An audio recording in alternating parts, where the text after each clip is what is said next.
ಮದ್ದೂರಿನ ಶಿಂಷಾ ನದಿಯ ದಂಡೆಯ ಮೇಲೆ ನೆಲೆಸಿರುವ ಈ ಹೊಳೆ ಆಂಜನೇಯ ಸ್ವಾಮಿ ದೇವಸ್ಥಾನವು ಅತ್ಯಂತ ಶಕ್ತಿಶಾಲಿ ತಾಣ. ಶ್ರೀ ವ್ಯಾಸತೀರ್ಥರು ಪ್ರತಿಷ್ಠಾಪಿಸಿದ ಈ ವಿಗ್ರಹದಲ್ಲಿ ಹನುಮಂತ, ಭೀಮ ಮತ್ತು ಮಧ್ವಾಚಾರ್ಯರೆಂಬ 3 ಅವತಾರಗಳ ಸಂಗಮವಿದೆ.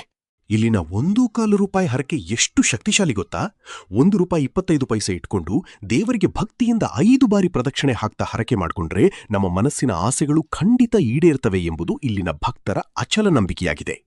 ಇಲ್ಲಿನ ಸ್ಥಳೀಯ ಅರ್ಚಕರು ಮತ್ತು ಹಿರಿಯ ಭಕ್ತರು ಹೇಳುವ ಪ್ರಕಾರ ಕಳೆದ ಕೆಲವು ದಶಕಗಳಲ್ಲಿ ಈ ಆಂಜನೇಯ ಸ್ವಾಮಿಯ ವಿಗ್ರಹವು ಸುಮಾರು ಅರ್ಧದಿಂದ 1 ಇಂಚಿನಷ್ಟು ಎತ್ತರ ಬೆಳೆದಿದೆ. ಕಲ್ಲಿನ ವಿಗ್ರಹವಾಗಿದ್ದರೂ ಸಹ ಇದರಲ್ಲಿ ಜೀವಕಳೆ ಇದೆ ಎಂಬುದು ಇಲ್ಲಿಗೆ ಬರುವ ಸಾವಿರಾರು ಭಕ್ತರ ನಂಬಿಕೆ. ಮತ್ತೊಂದು ವಿಶೇಷ ಏನು ಅಂದ್ರೆ ಇಲ್ಲಿ ಕೇಳಿಬರುವ ಆ ದೈವಿಕ ಶಬ್ದಗಳು. ಒಂದು ಪ್ರಶಾಂತ ರಾತ್ರಿ ದೇವಸ್ಥಾನದ ಸಂಪ್ರದಾಯದಂತೆ ಗರ್ಭಗುಡಿಯ ಬಾಗಿಲನ್ನು ಹಾಕಿ ಬೀಗ ಹಾಕಲಾಗಿತ್ತು.